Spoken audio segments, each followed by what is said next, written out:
हम कहते हैं TOM, थ्योरी ऑफ माइंड। तो आपको दिख रहा होगा कि बीच में एक गोल सर्कल है और ऊपर कॉन्शियस माइंड लिखा है, नीचे उसमें सबकॉन्शियस माइंड लिखा है।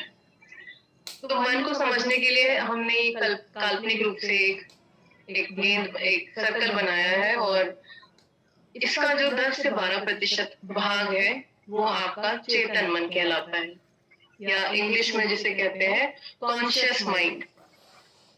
और बाकी का जो सबसे बड़ा भाग है वो 88 से 90% वो है सबकॉन्शियस माइंड, हिंदी में अवचेतन मन।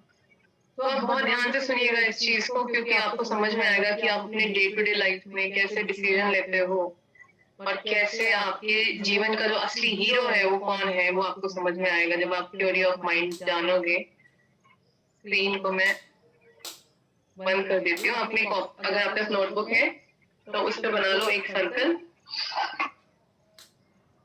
स्लेट है, इसको क्लियर दिख रहा है? जी मैम दिख रहा है। हाँ, तो ऐसे एक सर्कल आप बनाओ और उसके जो ऊपर वाला छोटा सा भाग, जैसे कि ये है, ऐसे एक लाइन खींच लो। तो ऊपर का जो भाग है वो चेतन मन है और बाकी जो नीचे का भाग है वो अवचेतन मन है। जब आप अपने हाथ से बनाओगे तो आपको हमेशा जीवन भर याद रहेगा कि मेरा मन कैसे काम करता है। तो ऊपर चेतन मन और नीचे सबसे बड़ा भाग अवचेतन मन।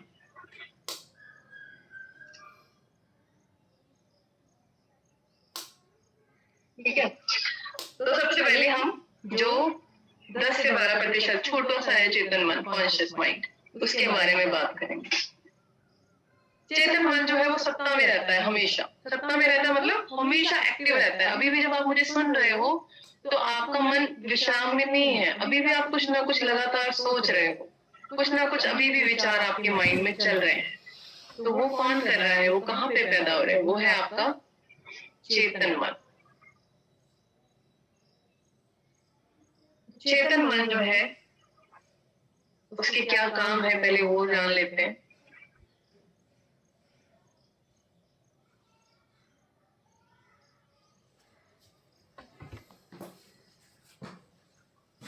चेतन मन हर वक्त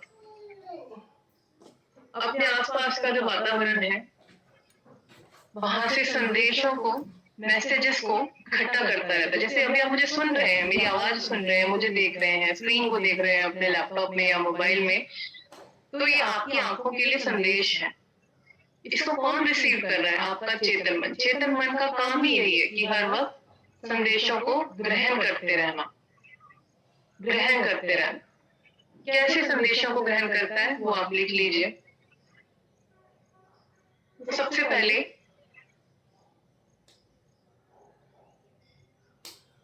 शरीर से। कैसे? आपके शरीर से कैसे आ रहे हैं संदेश? जैसे मैंने अभी आपको एग्जांपल दिया, आप मुझे आंखों से देख रहे हो ना, तो आंखें आपका शरीर का भाग है। आप मुझे कानों से सुन रहे हो तो कान आपके शरीर का भाग है, राइट? आप जहाँ कहीं पर भी बैठे हो वहां कैसा मौसम है, ठंड है या गर्मी है, वो आपको आपकी त्वचा पे महसूस हो रहा होगा, आपके शरीर पे महसूस हो रहा होगा। तो वो आपके लिए एक संदेश है। ठंड लग रही है तो आप स्वेटर पहनोगे, ज्यादा ठंड लग रही है तो हीटर चलाओगे, नहीं ठंड लग रही है तो आप नहीं स्वेटर पहनोगे, है ना? तो वो कौन बता रहा है आपको? वो आपका चेतन मन बता रहा है। कैसे बता रहा है? क्योंकि वो संदेश ग्रहण कर रहा है। अगर आपको भूख लग रही है तो आपका शरीर चेतन मन को संदेश भेज रहा है कि मुझे भूख लग रही है। तो शरीर से भी हमें बहुत सारे संदेश मिलते रहते हैं, जिसको कौन रिसीव करता है, कौन ग्रहण करता है? आपका चेतन मन। लगातार लगातार लगातार। दूसरा है वातावरण से। आपके आसपास का वातावरण कैसा है, किस तरह का है? अगर आपके आसपास बहुत ही आपके घर में सेलिब्रेशन का कोई वक्त चल रहा है तो आपको वैसा ही महसूस होगा, आप उसी भाव में रहेंगे, क्योंकि चेतन मन वो रिसीव कर रहा है। अगर आपके आसपास दुख का वातावरण है तो आपका चेतन मन वैसे ही संदेश रिसीव करेगा और वैसा ही महसूस करेगा। तो वातावरण से आपको संदेश मिलते रहते हैं, राइट? तो पहला शरीर से, दूसरा वातावरण से। किस तरह के वातावरण में आप बैठे हो? वहां से आपको संदेश चेतन मन ग्रहण करता रहेगा कि हाँ मुझे बहुत अच्छा लग रहा है। किसी पार्टी में जाओगे तो उसको अलग महसूस होगा, किसी दुखी जगह पर जाएंगे या हॉस्पिटल में जाएंगे तो चेतन मन को अलग तरह का महसूस होगा, क्योंकि वो वातावरण से संदेश ग्रहण कर रहा है, राइट। तीसरा जो साधन है चेतन मन का संदेश ग्रहण करने का, वो है चेतन मन खुद से, अपने आप से, क्योंकि वो अपने आप हर चीज का विश्लेषण करता रहता है। अभी आप मुझे सुन रहे हो, राइट, आप मुझे सुन रहे हो, तो अभी भी चेतन मन उस पर विचार कर रहा है कि हाँ ये तो मैंने एससीपी की ट्रेनिंग में पहले भी सुना था, या ये मैंने किसी किताब में पढ़ा था, या मैम जैसे बोल रही है, एक मेरे स्कूल में टीचर थी वो ऐसे बोलती थी, या मैम जो बोल रही है वो सही बोल रही है, या जो मैम बोल रही है वो गलत बोल रही है। इस तरह के जो विश्लेषण, तर्क वितर्क चलते रहते हैं, वो चेतन मन का काम है। और वो अपने अंदर और ये जो विचार पैदा कर रहा है वो चेतन मन के लिए और ज्यादा संदेश, मैसेज की इकाई या मैसेज यूनिट बना देते हैं। तो अब 3 तरीके से मैंने आपको बता दिया, लिख लो। कहाँ से संदेश ग्रहण करता है चेतन मन? शरीर से, वातावरण से, चेतन मन खुद से, और चौथा है अवचेतन मन से भी वो संदेश ग्रहण करता है। कैसे? जैसे अवचेतन मन में आपकी पुरानी स्मृतियां, पुरानी यादें पड़ी होती हैं, एक तरह से लाइब्रेरी है, उसके बारे में अभी डिटेल में बताऊंगी आपको। तो जब आप मुझे सुन रहे हो तो हो सकता है आपको कोई पुरानी याद आ जाए, है ना, कि मेरी एक स्कूल टीचर थी वो ऐसे ही बोलती थी, या या मैंने ये बात किसी किताब में पहले ही पढ़ रखी है, या मैंने एससीपी की ट्रेनिंग आज से 9 साल पहले ली थी या 5 साल पहले ली थी, इसमें भी ये बताया गया था। तो ये क्या है? ये यादें हैं, ये पुरानी स्मृति है, जो कहाँ से आ रही है? अवचेतन मन से आ रही है। उस फोल्डर से निकल के किसके पास आ रही है? चेतन मन के पास ऊपर जा रही है। तो अवचेतन मन से मैसेज यूनिट आपको मिल रहे हैं, इसको हम बोलते हैं मैसेज यूनिट। इसके एक एक स्टेप को आप ठीक से समझना, ताकि कल को जब आप पढ़ाओ तो आपको पता हो कि आप क्या पढ़ा रहे हैं। तो चेतन मन के पास शरीर से आ रहे हैं मैसेज यूनिट, है ना, वातावरण से आ रहे हैं, चेतन मन अपने अंदर पैदा कर रहा है मैसेज यूनिट, और उसकी जो पुरानी यादें आ रही हैं वो भी उसके लिए मैसेज यूनिट।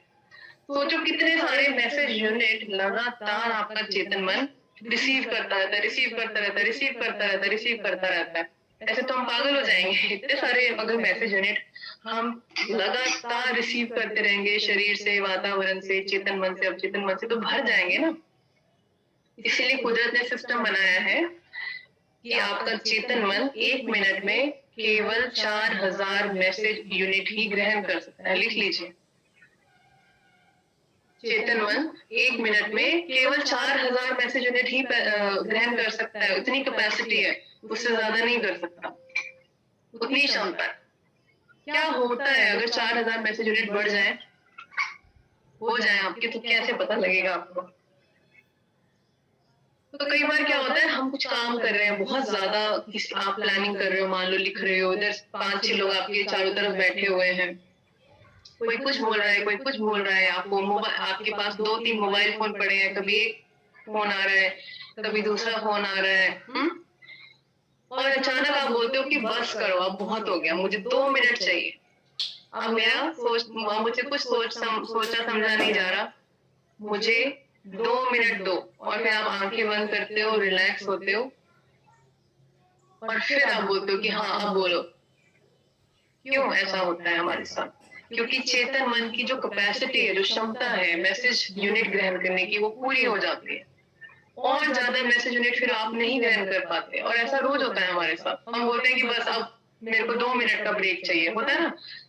कई बार स्कूल में नहीं होता था, जब हम क्लास में हमें टीचर पढ़ा रही होती थी कोई चैप्टर, और थोड़ी देर में हमें पता ही नहीं होता था कुछ कि हम कौन से पेज पर हैं, आपका माइंड विंडो से बाहर। हुआ है किसी के साथ? मैं सबको देख रही हूँ जिनके वीडियो ऑन है, तो आप हाँ ना ऐसे कर सकते हैं। हुआ है कभी आपके साथ स्कूल में कि आपको टीचर पढ़ा रही है और आपको थोड़ी देर बाद होश नहीं है कि आप कौन से पेज पर हो, और बहुत देर बाद आपको याद आता है कि हाँ हम इस पेज पर, हम कहाँ पर थे, होता है ना, क्योंकि मैसेज यूनिट बढ़ जाते हैं। हाँ, मैसेज यूनिट बढ़ जाते हैं आपके माइंड के, तो वो ट्यून ऑफ हो जाता है, वो बंद कर देता है अपने आप, वो कहता है बस, हाथ खड़े कर देता है, और मैसेज में नहीं ले सकता। पर थोड़ी देर बाद आप और मैसेज लेना शुरू कर देते हो। क्यों ऐसा होता है, कैसे आपकी कैपेसिटी फिर से बन जाती है मैसेज यूनिट लेने की ब्रेक के बाद, वो मैं आपको और बताऊंगी, एक्सप्लेन करूंगी। फिलहाल चेतन मन के संदेश ग्रहण करने के साधन क्लियर है आपको? फिर से बता देती हूँ, पहला शरीर से, दूसरा वातावरण से, तीसरा चेतन मन खुद से, और चौथा अवचेतन मन से। आई होप आपने लिख लिया।